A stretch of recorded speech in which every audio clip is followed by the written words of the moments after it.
మీరే తప్పుకోండి. మీ తీరు సహజ న్యాయ సూత్రాలకు విరుద్ధం. ఈఆర్సీ సంస్థల తీర్పులపై కమిషన్లు వేయకూడదు.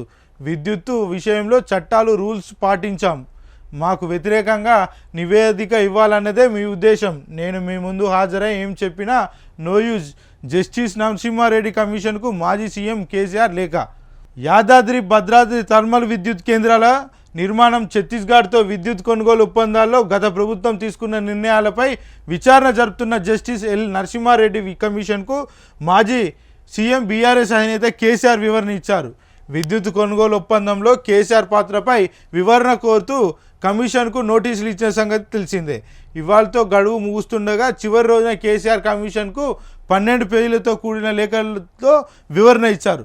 రాజకీయ కక్షతోనే తనను నాటి బీఆర్ఎస్ ప్రభుత్వాన్ని అప్రతిష్టపాలు చేయడానికి కాంగ్రెస్ ప్రభుత్వం విచారణ కమిషన్ ఏర్పాటు చేసిందని ధ్వజమెత్తారు. ఎలక్ట్రిసిటీ రెగ్యులేటరీ సంస్థలు వెలువరించిన తీర్పులపై ఎంక్వైరీలు వేయకూడదన్న కనీస ఇంగితాన్ని కోల్పోయి రేవంత్ ప్రభుత్వం ఎంక్వైరీ కమిషన్ ఏర్పాటు చేయించాలని నిర్ణయించిందని మండిపడ్డారు.